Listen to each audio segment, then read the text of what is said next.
he's so lucky. He just is. His most popular characters are bald. Yeah, right. What a coinkydink. You saying hey, his character I've from seen him Wanted in so is many. not popular? Now, I'm saying so many of his characters have hair, but his split character and his X-Men character are at bald. the end of Glass, Professor Xavier could easily show up and be like, "Look, all three of you need my." What a twist that would be if it was like one of his personalities is Professor X. That'd be awesome. Because he's absorbed too many minds. Oh! This is your next This is topic great. on movie. That would This so could be cool. real. Yeah. Oh, this is awesome. Hello, Reject Nation. I'm Greg Alba. John Humphrey. Andrew. Andrew. I just have one name. Andrew. One of us always has to have one name. It's 9:53 p.m. right now, and we are here because we heard the Dark Phoenix trailer is dropping. Thanks for coming here last minute, Andrew. Sure. X-Men Dark Phoenix is one of 3 graphic novels I read this year. Unfortunately, I read it many months ago when the first pictures dropped because I thought that's when we were getting a trailer. And I was like, I better hurry up and read this. I remember that time. Now I only remember bits and pieces of beginning, middle, and end. But before this trailer begins, here's a photo on screen. If there's one line that I think would be the perfect tease for this movie, or just a really cool scene I want, this is the only thing I ask from the movie, is this picture with Xavier going, Andrew, you want to take this one? Power without restraint, knowledge without wisdom, age without maturity, passion without love. I must fight you, Jean. And, Jesus Christ, you gotta direct everyone. I must. I will. Win. I guarantee you James McAvoy will do just a little better job. Right? And I got a lot of other things that I hope for this movie. And the thing is, too, I know it's probably not going to even be at all resembling here. We spent a lot of time doing that. Hey, it's about the passion, man. Really quick, today, John and I both noticed, like, so many people have been coming over to our Patreon. I'm really, really grateful to everyone who's been coming by. Like, it's been a really touching experience. So yeah, we do TV show reactions and weekly Q&As, and would love for you to come check us out. Anyway, guys, you ready to watch this thing? I would love to watch a thing. We all have opinions already.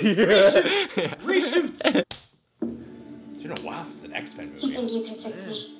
Jean, you are not broken.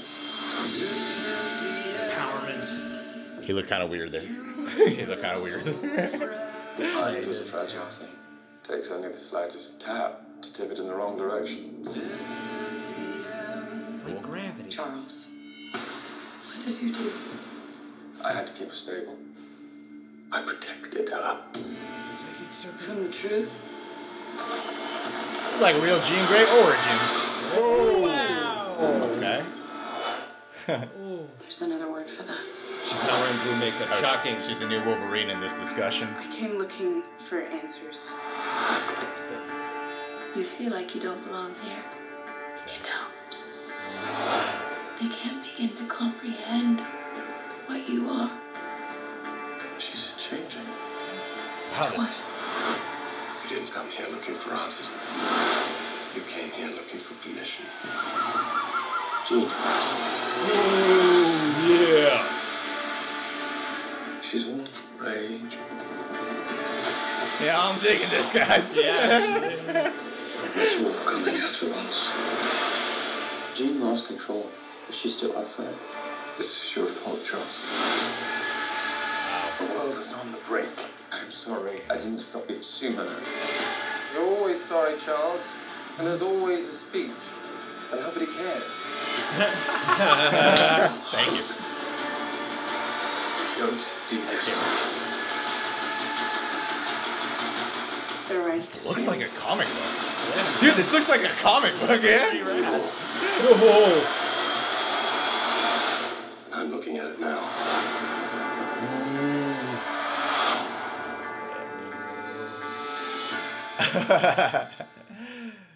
That's Do we want to go one more time? that's where I want to go on Valentine's Day, right there. Yeah, it looks like a heart-pumping good time full of love and romance. Yeah. What I really love about it, even though it's a Jean Grey story, feels like an X-Men. It feels like an X-Men comic book, you know? It feels like an X-Men cartoon. In overall opinion, I really do think that this has a different look. It's kind of cool that Simon Kinberg, a guy who's been an active producer and writer on this, is now behind the camera here. I see a more authentic comic book inspiration. Oh yeah, it's basically what I'm getting in terms of like the tone and the style and the look. This took me back for sure. I mean, I got similar like excitement vibes that I got from like the First Class trailer back in the day, and even some of the vibes of like just the filmmaking aesthetics of the original X-Men movies, because this just felt more like a film than like a roller coaster. It looked like maybe they're trying to split the difference between the more grounded, you know, cinematic Logan-esque style, but with the X-Men trappings of the comic book universe. But it still has a grounded feeling to it in certain ways. Obviously, you know, when you see them using mutant powers, that takes a little bit of the groundedness away. But again, just in tone, but from the footage we're seeing, and also just from the title of the film, obviously, you know, this movie is very heavily influenced by the Dark Phoenix storyline, which was written in 1980 by Chris Claremont. And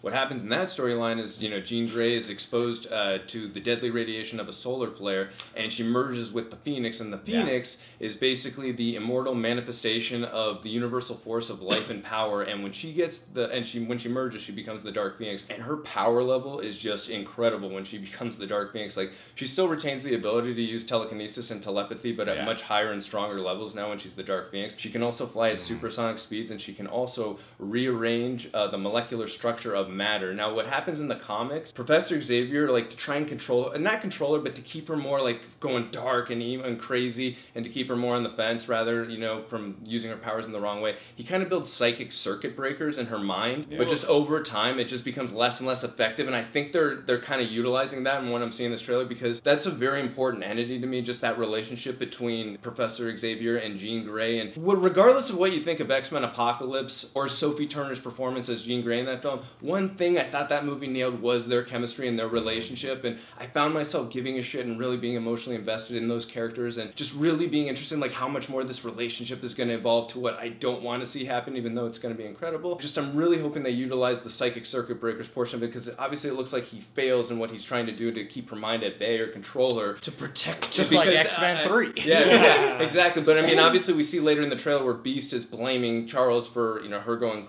you know, Dark Phoenix on them. What did you do? I had to keep her stable. I protected her. There's another word for that. She kind of seemed like she was playing the Wolverine part, right? You know, sometimes when you cage the beast gets angry. You have no idea. You have no idea of what she is capable of. I was expecting this to feel completely different from the comic, and it certainly does. What I really love about this, too, is that after having Apocalypse, this feels really personal.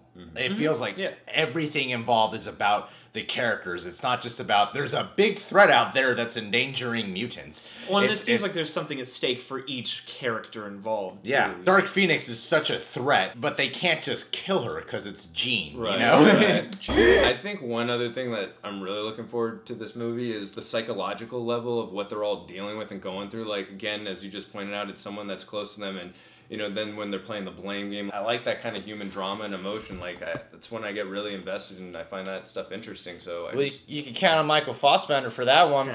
You know, he's doing all the usual Magneto Fassbender stuff.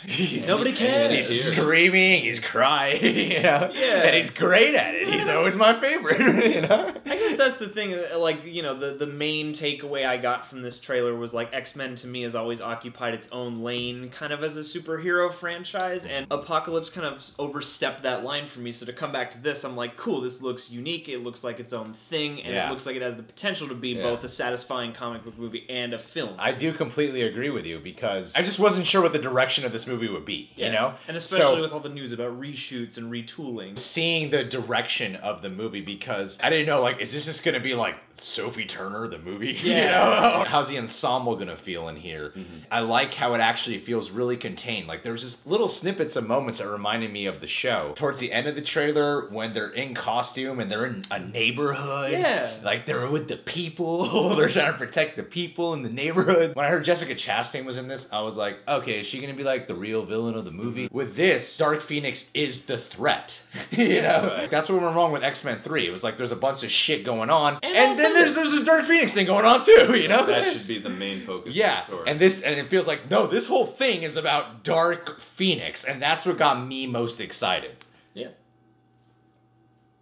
That's a good point. It is. I was gonna say, what? It's what you feel, man. I had a feeling I would like the trailer, but I'm more like, this feels like the X-Men movies that I love. Apocalypse was like, oh, it was cool. You're doing your Marvel thing. You know. But this was like, this is the kind of personal X-Men tale that I love. And halfway through, I was like, and Deadpool could just show up at any moment. Yeah, fuck this whole thing up. When they have the lineup of them in the suits in the neighborhood for a second, I was like, X-Force? Yeah. Well, and hey, Sophie Turner looks like she's giving a pretty emotionally invested performance. Yeah. I mean, we don't get any scenes from her, but like one of my big concerns was just I didn't get a huge impression from her in Apocalypse. I agree. And there's a lot that rides on her for this, and she has a chance now to, make a mark on this movie. No, it's all on Jennifer Lawrence. All on Jennifer Lawrence. I think that's what the trailers. And Ty Sheridan. I mean, an element that I've been hoping for, and I feel like you could do it with this movie, is to enhance Cyclops and have them being a relationship, because that was such a big element of the comic that I really gravitated towards. I didn't really get a huge impression. I guess that kind of concerns me because I would like to see them enhance Cyclops. It makes sense to have so many similarities with X-Men 3 because part of X-Men 3 is doing a kind of watered down version of this storyline, and so I'm a little alarmed that we don't see much of Cyclops that's significant, because that kind of says to me that he's probably going to be an afterthought again. They seem like they could equally be pedestrian or perhaps important. I just can't tell which. Yeah. Like that scene where he's got his hand on her face. I'm like, that could be a very intimate, touching moment because maybe their romance, their chemistry, is very palpable. Or it could be kind of like the earlier scene where he's like, she's still our friend. She's our friend. We gotta help her, I gotta say one thing. I don't know if this is a criticism, but did they really look like they aged from the 60s to the 90s when you see them now in the 90s? It just, they do not look like they're 30 or 40 years older than when we saw them in First Class. If there's one thing the X-Men films have always been tremendous at, it's the Oh, continuity. the continuity is fantastic in the X-Men Don't worry about it, Wrong, Andrew. Andrew. Sorry, guys, my bad. I get skeptical too with Simon Kinberg. He's been in the business for a long time. He's produced every X-Men film. He's seen what's worked. He's seen what's not worked. But he's never directed anything ever. It just, again, I'm not saying the film's not going to be good or great, but it just leaves a little bit of the skeptical side. There's reasons to come in with apprehension. Yeah, even though it's a Jean Grey story, it feels like an X-Men comic book. It feels like an X-Men cartoon. What I was most impressed by, it feels like everyone has an emotional stake in this movie because all the characters that we're cutting to, everyone knows Jean. They've developed a relationship with her. They've been through experiences. The Cyclops stuff looks like it could potentially work. Even like the Mystique stuff. As much as I like to join the clown on Jennifer Lawrence game in terms of like some fun conversation once in a while. Every time I watch her, I'm never like, screw this. I always like her. And that's the thing about a trailer like this is like anything I could bring up a concern about, I can also see how it might go great. Yeah. There's nothing that says 100% like I don't think that's gonna be good. I feel like this could really work. I love this like emotional story of Professor X, like what you were talking about too. I like how Magneto's trying to control Phoenix. Like X-Men 3. I think you said it best too. I love how personal it feels. All right, guys. Well, what do you think of the Dark Phoenix trailer? Do you think stuff looks good in the movie? Let me know. You want to see it? Are you gonna buy it too? I don't know what the ultimate question is to ask you. You guys can subscribe to the Reject Nation. Hey, click that notification bell because subscribe buttons don't mean anything anymore. Well, they do. They help. They just don't give you the videos after. Andrew Gordon, Movie Source Channel. Go follow him. Patreon is a website that exists for many a creator. Find your favorite creator and go support them. That's beautiful. Yeah. Good night, everybody. And, I have faith in this movie. I've been up since 5 a.m., guys. Give me a break. Yeah, so...